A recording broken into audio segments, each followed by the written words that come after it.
In all the places of the earth, they know that the gods and spirits affect man's path. All the misfortune that befalls man lies at their feet. If you have eyes to see, you see their presence and their power. Keep your eyes open, traveler, and you might see their faces.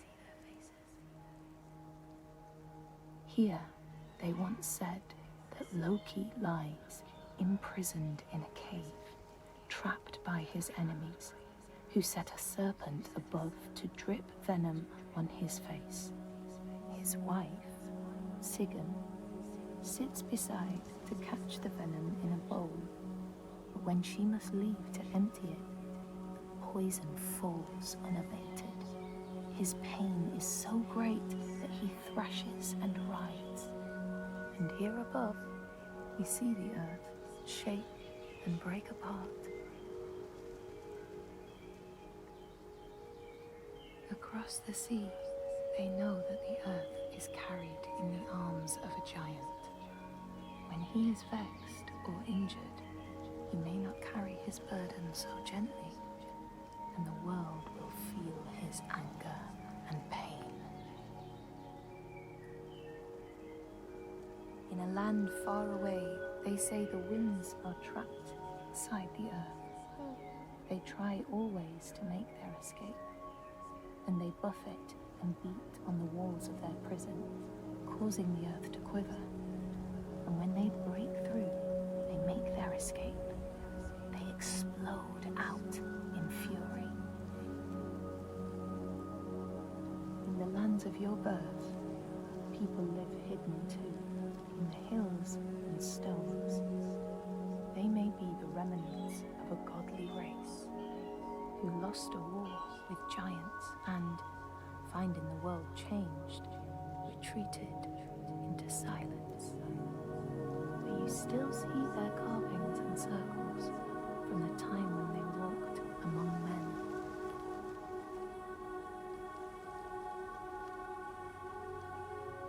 Here they know that if times are harsh, you may ask of the hidden folk to share their bounty, and if you are strong and wise and good, they may hear your plea and send you aid. But if you are not, or if you do not respect the strictures they lay down, you might have your strife doubled.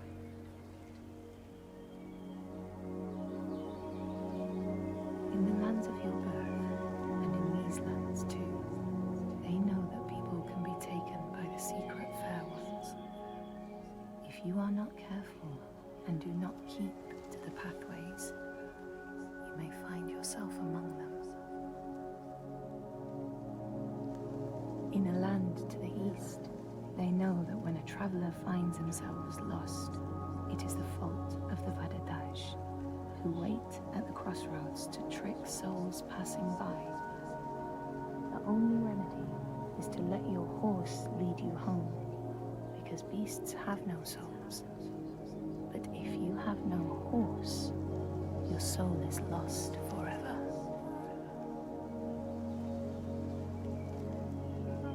In this place, they know that sometimes the hidden folk will take their children and leave another in their place. These children may look the same as their own, but will be dazed and far away, or ill-tempered. And you know then you have a changeling in your house. In this land, when people cannot raise their children, they will leave them in a sacred place for the hidden folk to take and care for. Sometimes these children come back, but it is said that they are changed, with a wildness in their eyes, and their parents do not want them. These people know that children who have died uncared for can return as Utburður, small ghosts clad in fluttering rags. When there are storms Perhaps they may cry as they did when they were human, and will look for their mothers until they find them, and never leave them again. In this land, you may catch sight of the Landisir, the spirits who embody the sacred places, the rivers and rocks. Do you see the Lady of the Mountain, the Fiak Kuna, who bathes in the waterfall and lets the drops fall on her shoulder? In the heart of the Northlands, they know the storms are born of the Oshkuredi, the hunt of Odin. The huntsmen ride horses with eyes of fire. Their weapons clash like thunder, and it is best to hide inside, lest your spirit be called to join them. In your lands, traveller, they know that the Kailif, the hag of winter, is the one who hurls sleet and snow upon the land. She lives in a sea rock and rules the waves of the roiling winter ocean with her blackthorn staff. She strikes the ground to destroy the shoots of growing green, so the winter will lie long and low on the land. These people know that the sea god, Ran, sets out nets to trap sailors and drag them to her world. She sends the waves, her daughters, to wreck boats so she will have more men to take. And jealously, she pulls them down beneath the water. People here speak of warriors who can transform themselves into bears when they are enraged. Their skin becomes hide so thick no sword or spear can break it.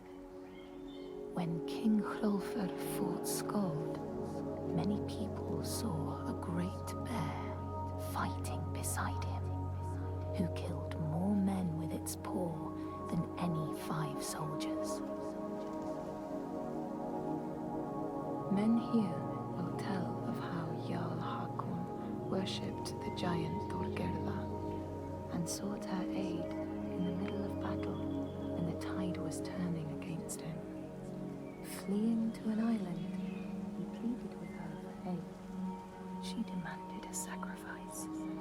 She rejected all of his offerings until he, at last, killed his own son in sacrifice. Thorgerða gave aid, and Hakon's enemies saw the giants striding amongst the ships, arrows flying from every finger and never missing their mark. Their morale was sapped, and Hakon won his battle.